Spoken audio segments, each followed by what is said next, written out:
आइए आज तारीख के एक ऐसे दौर की बात करते हैं जिसने हमारी आज की दुनिया की बुनियाद रखी। ये वो 300 साल थे जब आलमी ताकत का महवर हमेशा के लिए बदल गया।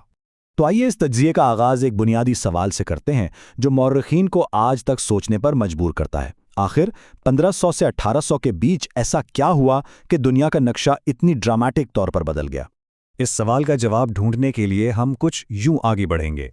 पहले यूरोप और एशिया की अजीम सल्तनतों पर एक नज़र डालेंगे, फिर उनके अस्करी, माशी और सियासी निज़ामों का मवाजना करेंगे, और आखिर में उस बड़ी तब्दीली पर बात करेंगे जिसे द ग्रेट डाइवर्जेंस कहते हैं।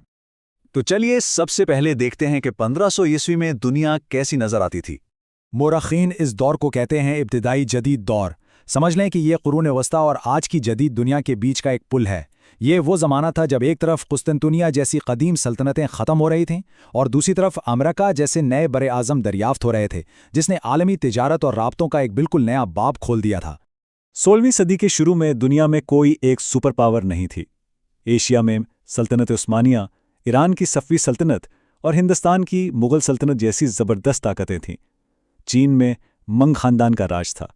वहीं यूरोप में भी स्पेन और फ्रांस जैसी ताकतवर रियासतें मौजूद थीं।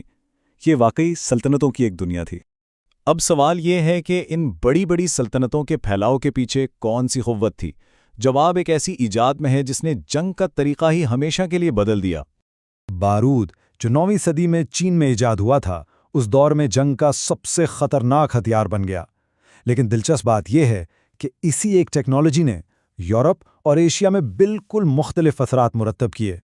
और ये फ़र्क बहुत शानदार है। देखें, यूरोप में जहां दर्जनों छोटी रियासतें एक दूसरे से लड़ रही थीं, बारूद ने हथियारों की एक ना ख़त्म होने वाली दौड़ शुरू कर दी। इस मुकाबले ने तोपों और बंदूकों में तेज़ी से जिद्दत पैदा की। इसके बिल्कुल बरक्स एशिया की बड़ी सल्तनतों ने बारूद को अपनी वसी सरहदों को महफूज बनाने और अपनी ताकत को अंदरूनी तौर पर मजबूत करने के लिए इस्तेमाल किया, जिससे वहां तवील अरसे तक अमन कायम रहा। ज़ाहिर है, जंग और तोसी के लिए पैसा चाहिए, बहुत सारा पैसा। आइए अब देखते हैं कि इन सल्तनतों के माशी इंजन कैसे काम करते थे और तिजारत ने दुनिया को कैसे जोड़ रखा था। अगर इस दौर की माशी ताकत को एक अदद में बताना हो तो वो ये है 25%। ये हैरान कुन अदद दरअसल 17वीं सदी में आलमी जीडीपी में सिर्फ मुग़ल हिंदुस्तान का हिस्सा था। जी हाँ, ये पूरे मगरबी यूरोप की मजमूई मईशत से भी बड़ा था।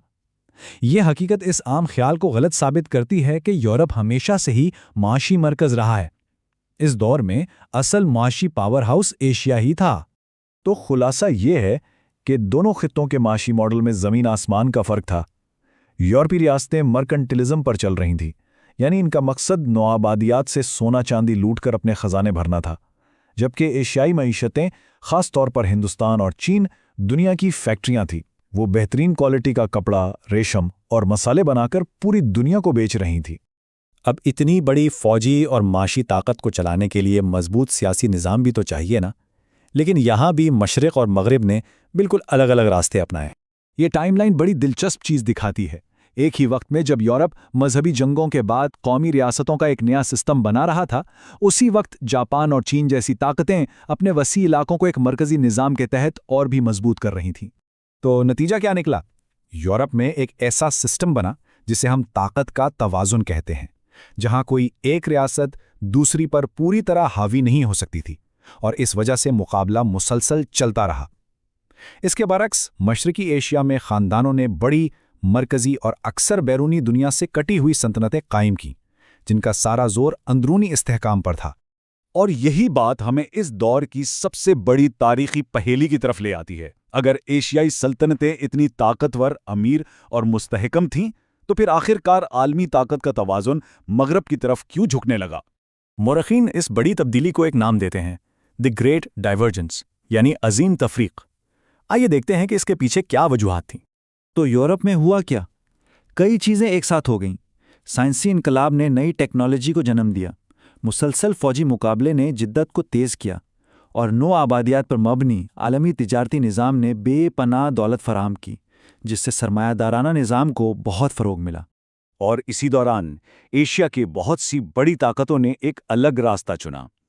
उन्होंने बैरूनी दुनिया से दूरी इख्तियार कर ली और अपनी सारी तवज्जो अंदरूनी इस्तेहकाम और सकाफ़ती हम आहंगी पर लगा दी। یہ استحکام کے لیے ایک کامیاب حکمت عملی تھی، لیکن شاید اسی وجہ سے وہ خلل ڈالنے والی تبدیلی رک گئی جو یورپ میں ہو رہی تھی۔ تو آخر میں یہ سوال رہ جاتا ہے، کیا مغرب کا عروج یقینی تھا، یا یہ صرف تاریخ کے ایک خاص لمحے کا نتیجہ تھا جب یورپ کی بیرونی توسیع اور ایشیا کی اندرونی توجہ آپس میں ٹکرائیں؟ یہ وہ سوال ہے جو آج بھی ہماری دنیا کو بنانے والی قوتوں کو سمجھنے میں مدد دیتا ہے۔